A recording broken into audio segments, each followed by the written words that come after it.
नमस्कार साथियों, मैं मनीष नैनीवाल, सहायक आचार्य हिंदी, राजकीय महाविद्यालय चौमेला की तरफ से संचालित ऑनलाइन ई क्लास में आप सबका स्वागत करता हूं।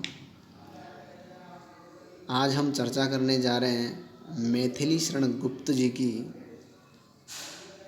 प्रसिद्ध कविता सखी वे मुझसे कहकर जाते, जो उनके यशोधरा नामक प्रबंध काव्य में से ली गई है। मैथिली शरण गुप्त आधुनिक काल के द्विवेद युग के प्रतिनिधि कवियों में से एक हैं। गुप्त जी को राष्ट्र कवि भी कहा जाता है। उन्होंने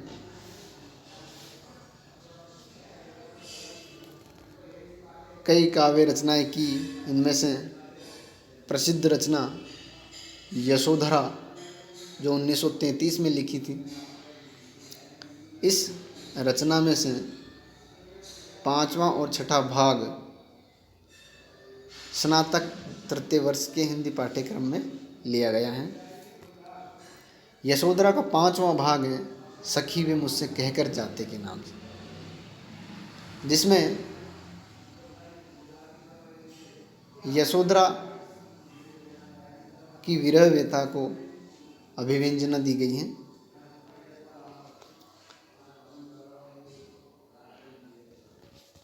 सबसे पहले पाठ परिचय। यशोधरा मैथिली शरण गुप्त द्वारा रचित प्रसिद्ध प्रबंध काव्य है, एक खंड काव्य है, जिसका प्रकाशन सन 1933 में हुआ था। यह रचना इन्होंने अपने छोटे भाई सिया राम शरण गुप्त जी, जो हिंदी के प्रमुख कवि रहे हैं, उनके अनुरोध पर ही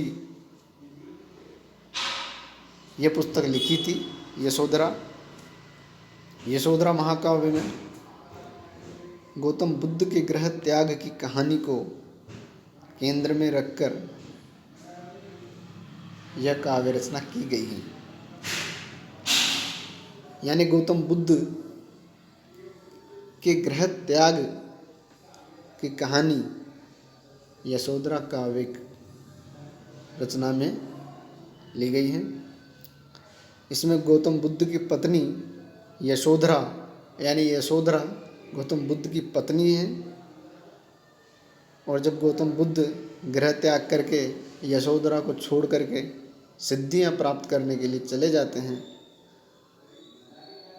तो पीछे यशोधरा की विरह व्यथा पीड़ा को लेकर के यह काव्य रचना की गई है।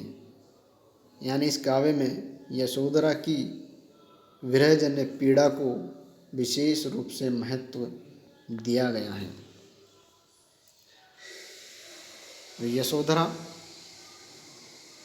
यशोधरा का विवाह राजा शुद्धोधन के पुत्र सिद्धार्थ से हुआ था। सिद्धार्थ जो गृह त्याग करके जाने के बाद ज्ञान प्राप्त करके भगवान बुद्ध हो जाते हैं, वे सिद्धार्थ राजा शुद्धोधन के पुत्र हैं, जिनसे उन सिद्धार्थ से यशोधरा का विवाह होता है। यशोधरा का देहावसान 78 वर्ष की आयु में हुआ था।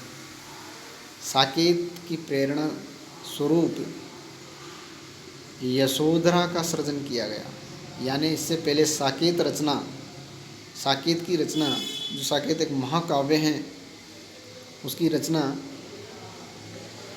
गुप्त जी ने की थी, जिसमें उर्मिला की विरह व्यथा को अभिव्यंजना दी गई है। उर्मिला लक्ष्मण जी की पत्नी है। लक्ष्मण जी जब राम और सीता के साथ वन में चले जाते हैं, तो पीछे उर्मिला अकेली रह जाती हैं। तो उस उर्मिला के विरह को लेकर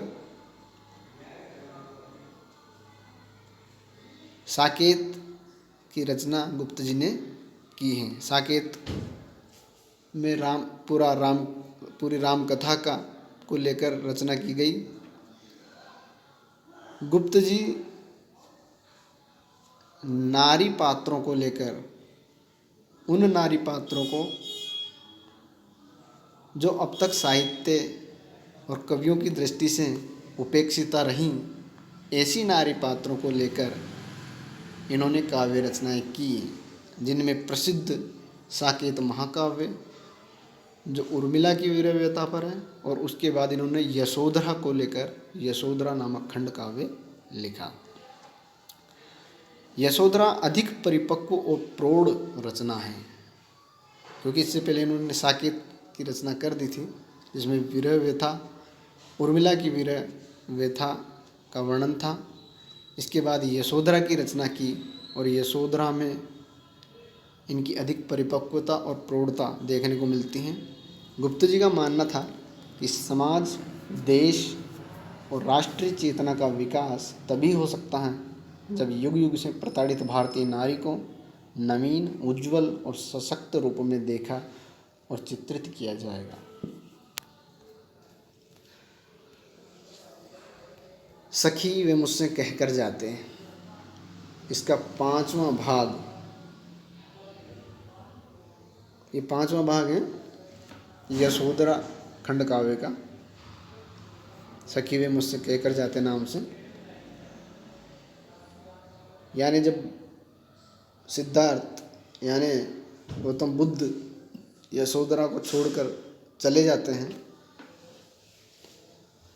मानव कल्याण के लिए, ज्ञान प्राप्त करने के लिए, सिद्धि प्राप्त करने के लिए,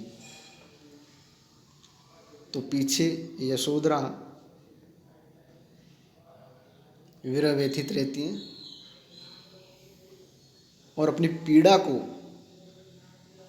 अपनी सखी से व्यक्त कर रही हैं। वही प्रसंग यहाँ पर है, सखी वे मुझसे कह कर जाते हैं। यानी ये सारा कथन यशोधरा का है, जो गौतम बुद्ध के लिए ही कहा गया है, लेकिन वो अपनी सखी से ये सारी बातें यानी अपनी विरह, अपनी पीड़ा को जता रही है।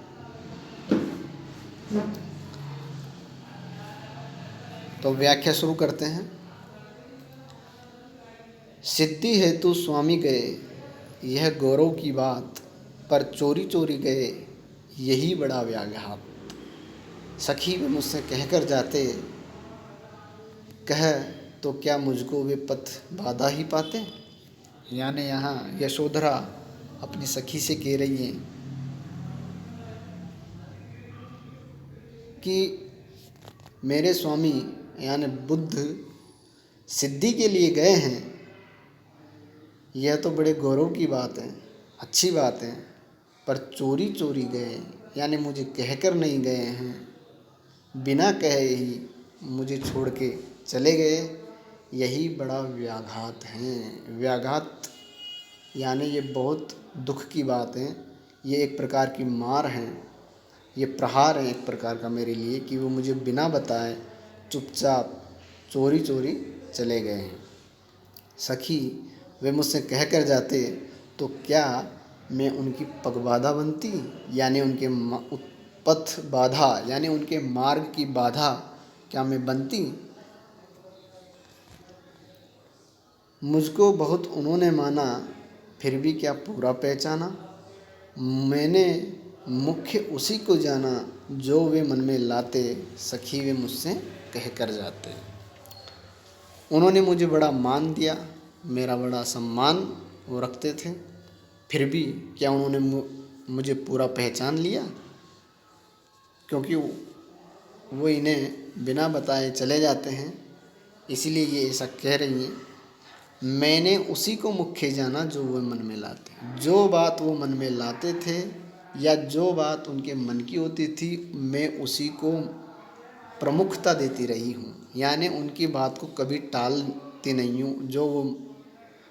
जो उनके मन में आता था, जो वो मानते थे, उसी को मैं मुख्य समझती थी, यानी उसी को प्रमुखता देती, पर फिर भी वो मुझे बिना बताए चले गए, जो उन्होंने सही नहीं किया। स्वयं सुसज्जित करके क्षण में प्रियतम को प्राणों के पण में हम ही भेज देती हैं रण में, क्षात्र धर्म के नाते सखी वे मुझसे कह कर जाते।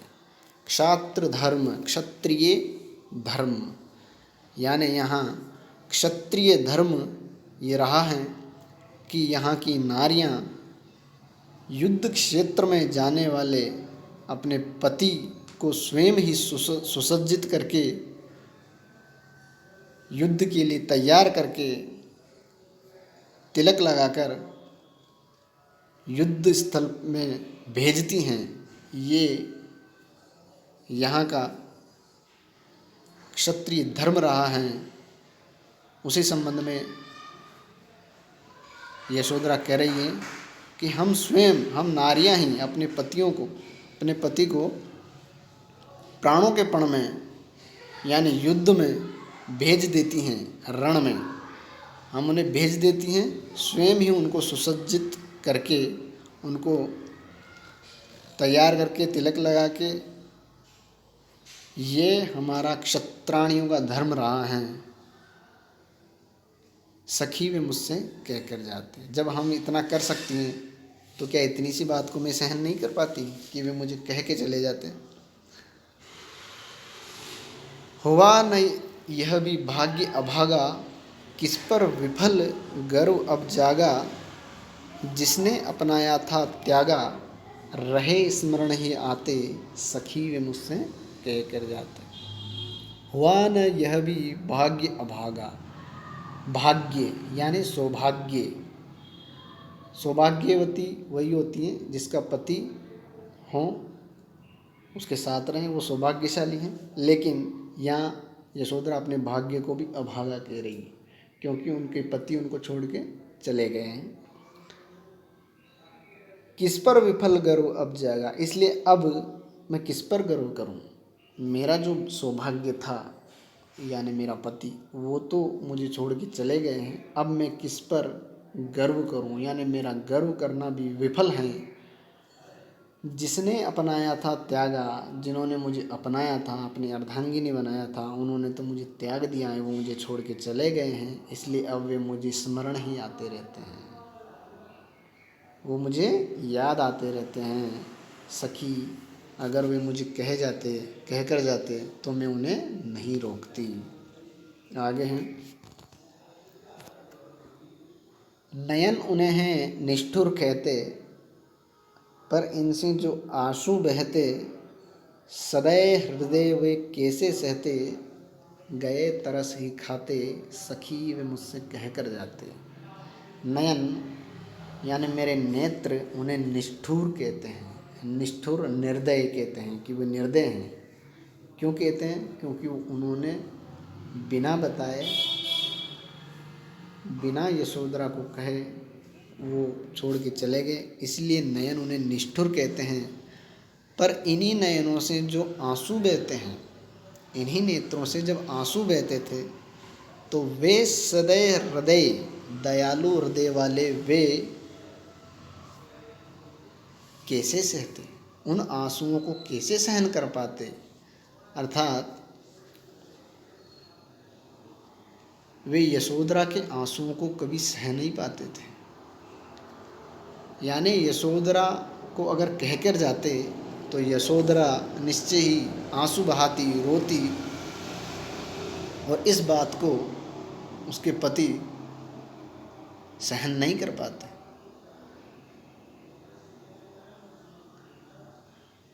इसीलिए वो बिना बताए चले गए। गए तरस ही खाते, इसीलिए मेरे ऊपर तरस खाकर मुझे बिना बताए वो चले गए, क्योंकि वो मुझे रुलाना नहीं चाहते थे। वो सदैव हृदय हैं, दयालु हृदय वाले हैं, इसीलिए मेरे ऊपर तरस खाकर मुझे बिना बताए चले गए। सखी वे मुझसे कह कर जाते, फिर भी यशोधरा अपनी सखी से कह रही है कि हे सखी, वो मुझसे कह कर जाते तो ज़्यादा अच्छा होता। जाएं सिद्धि पावें वे सुख से, दुखी न हो इस जन के दुख से, उपालंब दूं मैं किस मुख से, आज अधिक वे भाते सखी वे मुझसे कह कर जाते। वे जाएं, भले ही जाएं और सिद्धि भी वे प्राप्त करें, दुखी न हो इस जन के दुख से, और इस जन के दुख से यानी मेरे दुख से वो दुखी ना हो, मेरे दुखों के कारण वो दुखी भी ना हो, और सुख से अपनी सिद्धियां प्राप्त करें। उपालंब दूं मैं किस मुख से, मैं उन्हें किस मुख से उपालंब दूं, मैं उन्हें उपालंब भी नहीं दे सकती। क्यों नहीं दे सकती? क्योंकि वे गए हैं मानव कल्याण के लिए। सिद्धि प्राप्त करने के लिए, मानव समाज के दुखों को दूर करने के लिए गए हैं, तो मैं उन्हें कैसे उपालंब दे सकती हूँ। आज अधिक वे भाते, इसलिए आज वे मुझे अधिक भाते हैं, अच्छे लग रहे हैं। आज मुझे अधिक अच्छे लग रहे हैं क्योंकि वो मानव कल्याण को देख रहे हैं, और मानव कल्याण के लिए ही वो मुझे छोड़ के गए हैं, इसलिए वो मुझे अधिक भाते हैं, अच्छे लगते हैं। सखी वे मुझसे कह के चले जाते, गए लौट भी आवेंगे, कुछ अपूर्व अनुपम लावेंगे, रोते प्राण उन्हें पावेंगे, पर क्या गाते गाते सखी वे मुझसे कह कर जाते। अब यशोधरा कह रही हैं कि वे गए हैं तो एक दिन लौट कर भी आएंगे, यानी ज्ञान प्राप्त करने के बाद आएंगे, सिद्धि प्राप्त करने के बाद वापस आएंगे, कुछ अपूर्व अनुपम लावेंगे, और कुछ साथ में लाएंगे, कुछ अपूर्व जो पहले ना हुआ हो, अनुपम अद्वितीय, अनुपम जिसकी उपमा नहीं दी जा सकती, ऐसा कुछ लाएंगे, यानी ऐसी कोई सिद्धि, ऐसा ज्ञान प्राप्त करके आएंगे। रोते प्राण उन्हें पावेंगे, और मेरे रोते हुए प्राण उन्हें पाएंगे, पर क्या गाते गाते, पर क्या गाते गाते पाएंगे, अर्थात क्या इतने हंसी खुशी, इतने उल्लसित होकर, इतनी प्रसन्नता से ही पाएंगे, क्योंकि वे गए हैं और पता नहीं कब आएंगे, और जब भी आएंगे तब तक बहुत समय व्यतीत हो चुका होगा। तो क्या मेरा हृदय उन्हें उतनी ही प्रसन्नता से वापस ग्रहण कर पाएगा? इसलिए ऐसा लिखा है कि रोते प्राण उन्हें पावेंगे, पर क्या उतनी ही प्रसन्नता या खुशी से पाएंगे। सखी वे मुझसे कह के जाते, इसलिए है सखी, अगर वे मुझसे कह के जाते तो ज़्यादा अच्छा रहता। मैं हालांकि दुखी रहती, पर मुझे संतोष रहता कि वो मुझे कह के गए हैं। ये कविता यहीं समाप्त हुई। अब ये 5वां भाग था यशोधरा काव्य का। अब इसके बाद 6ठा भाग भी हैं जो पाठ्यक्रम में शामिल किया गया है। 6ठे भाग को हम अगले वीडियो में पढ़ेंगे, उसकी व्याख्या करेंगे। अब आप सभी के लिए एक महत्वपूर्ण कार्य, इस कविता को और इसकी व्याख्या और शब्दार्थ भी इसमें लिखे हुए हैं, इनको और इसकी व्याख्या को अर्थ संदर्भ सहित